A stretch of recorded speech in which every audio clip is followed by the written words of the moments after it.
Nje kumide kwanda Rose Media yije nkwaniza nnyo mukwano nenkwebaza emirimu gyonna gyotusaako engalo mukwano ya subscribe nze tuyanze nnyo tuyanzege ate nabo bambi nawe subscribing ate era ku notification video beere ng'ozifuna mu budde kaakati n'amawulire agaliwo bannange gakanga gava mu nkambi ya Kyabazinga mukyala mukulu alemeddeko agamba nti Kyabazinga ono yaweebwa obutwa ate era ng'alina bingi by'ayitamu kugeza nga waliwo abagala okumutta naye agambye nti kino tajja kukkiriza kulaba nga kituukawo era amutaddeko amaaso wabula agambye nti Maama Jovia State Agent bannange bino bitiisa bisaana ng'obyewuliriddeko wabula munnamateeka omukukunivu Malema Mabirizi naye avuddeyo n'agamba nti agenda kuggulawo emisango 5 bweddubi ku Kyabazinga kennyini ne Maama Jovia ate eno ne ba witness nabo abatwaliddemu omuli Maama Nnaabagereka agambye nti bano bakoze obufumbo obw'ekimpatiira oba obutali mu mateeka era nga gye bugendako mu maaso agenda kubanga abatwala mu kooti. Samy the Mighty Family naye ayina ebituli byakubye mu mbaga ya Kyabazinga n'agamba nti okusinziira nga bwe yalabye buno si bufumbo butuufu era n'agamba Kyabazinga abusazeemu kubanga teyabadde musanyufu ayogedde ebintu bingi bisaana obyewuliriddeko n'amuwa amagezi agende ebweru yeekubira ekyeyo bino eby'obufumbo abiveeko. Fullfigure ye akakasizza okufa n'oyo yenna n'avaayo n'alumbagano obwa Kyabazinga agambye nti ate awulira abaagadde nnyo era musanyufu olw'ebyo byonna ebyabaddewo naye kankutere vidiyo zino obeere ng'oziraba mukwano mukama omulungi akunkumire beera bulungi bye. Ali mukoza aye baba ni mama yoyo nsoke mulabe baba wamwe wafaanana sajja tubamu obutwa bw'omutwala wabula temusobola kubyogerako muwoza aye baba kati oyo mukazi wamwe Jovia kambabuulire nze nazi audio ensonga lwaki nemedde ku bintu bino oyo mukazi state mafia yazze kusaanyawo obulamu bwa kabaka wamwe nze ekyo kibabuuliddemu kati mwe muddaawo nemuwoza mbu noono mulala noono smite mulano mulala whatever the stupid thing you are talking about singa bukeere nkya omwami ono n'afuluma mu nnyumba naye ng'ajjidde mu kifaananyi kye baatulagiramu kabaka Mutebi lwe yasooka okuvaayo nga mulwadde mu ye mugenda kuvuma Jovia oba mugenda kugamba mugenda kubeera side ki ne mutuuka n'omuleeta ebipapula sayininga wano musajja gwenkulimu nga ntunuka ono temujja mutta nga nkyali mulamu nga nkyatunula nzono wange temujja mutta awo nfiirawo nja kufa n'omuntu mulina ssente nange nzirina mwe mulina emundu nze nina aba British be bankuuma amaaso gange gamutunuulidde ate kankibabulire mutayinza okulowooza nti nno simulaba ne bwagenda mu toilet mulaba wano ku simu yange ne watambulawa mulaba wano ku simu yange so kati mwabalooza nti mujja mukola ebikyamu kagabe maloboozi kati oba mukakasa mugende mutuule waali mugebeeko bye mwogera naye mulabe ng'eddoboozi siririzinge wano security ye gye nasooka okunya wetuli e Kampala twasembuwuziganyanga nbalira nga mbagamba nzijja twetegereze omenyi w'amateeka obuli mu mbaga ya Kyabazinga era twakava mu lukiiko olusembayo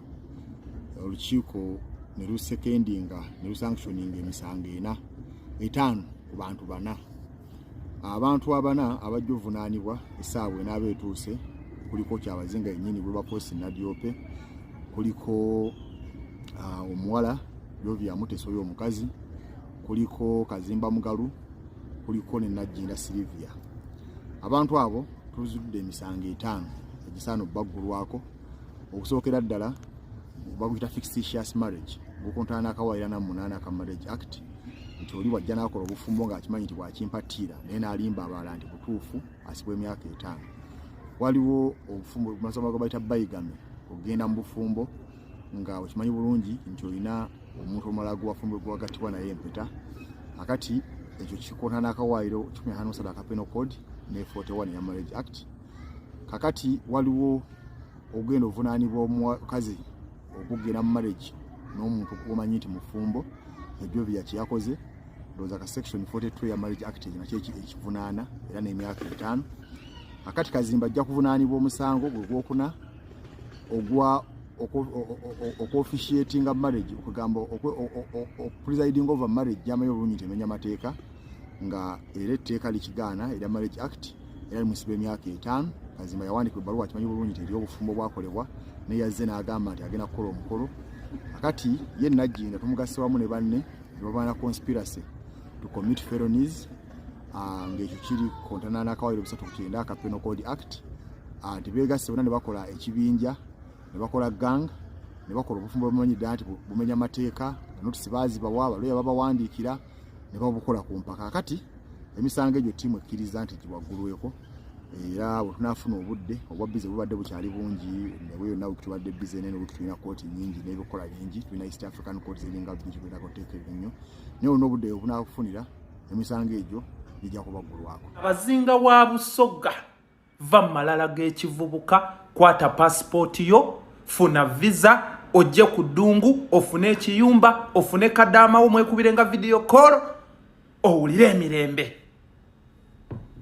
va mu buwambe awo tewali bwakabaka bwamu bwolimu leka kuwuddisa bantu wobanga gavumenti yakusomesa nekuwa omulimu gwe nolirako emukala okusinga nze kubanze bagamba ngikolera naye ate tensomesangako ate nga nkola omulimu ogwetaaga okusoma ogw'obwambega kale awo wonsingirako naye bw'oba okyayiriba nga kabaka tulina kumukolerera va mu malala kwata passport jangu kwaliga nkufunire kasukuta otambuze ya time okole ne mobile money wano nga tubadde tusonda sente ne president waffe ow'ekkumi Robert Kyagulanyi Ssentamu n'asituka n'ajja amanya akyala walivubuka erinamu ku magezi kumbe zosonda zolya eno muli ku ssente y'omusolo mutegeka mikolo mbu bakuleetedde mutabani wa president ndowooza olala kye yakoze omukolo gwo tebakyalina kye basobola gamba nsi muli ku lunaku lwe twandijjukiriddeko emisaayi n'emisaayi egyaffe gitalina misango mutegekako mbaga wandisoose obufumbo obwo n'obusazaamu n'osooka wejja mu buwambe n'onoonya omukazi anaakuwa emirembe anaakuwa essanyu n'omukuba embaga ng'oli musanyufu teri kisinga ekyo emizimu minyiivu obubonero bwonna buli kweraga abantu ababadde bazze okulaba ku mbaga yo baafudde bubi nnyo ku lw'ekayunga wano olina ne peegi tonnakungubagirako bantu abo baatindizza olugendo abantu baafudde abaana abato lwansonga muli ku kibi muweeweeta musuusuuta abantu mutijjisa kabaka omulamba n'ejjinja ekibuga kya Jjinja ne kibulamu kalaiti trafiki ne mubulamu oluguudo oluyimiriddemu oli kabaka tomanyi nti obwakabaka bukolebwa abantu ng'otudde mu Namulondo oyo abantu basanyufu abantu bewone babulwa ne sukaali nga balimira bikajjo Jjinja bamadde obukofirabo bavuma obwakabaka bwa Kyabazinga tutu eno message nkulu egende eri Kyagulanyi Ssentamu vayo weegana abantu bano obalabula abantu ninga tsamulayo ku mikolo anoneyo ki bagenda kubafu abantu bavuma Kyabazinga ayogedde bubi ate kati akole ki bamuyise musanyufu taseka balowooza ye mu mwentu langa kabaka bwatu bwa kabaka tamu mwentu kanga bine biwone amazina tamu mwentu kanga bakopi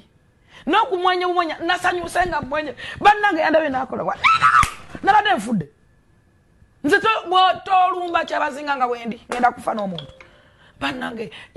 bannange ate mwagala luno oba ndi Musoga nga simanyi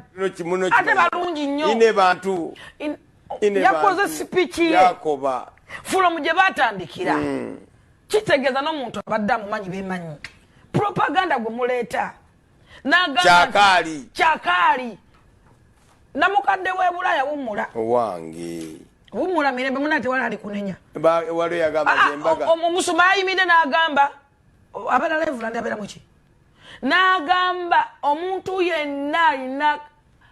akakwakuliza kagana embaga eno kugenda mu maaso yimuko bavaayo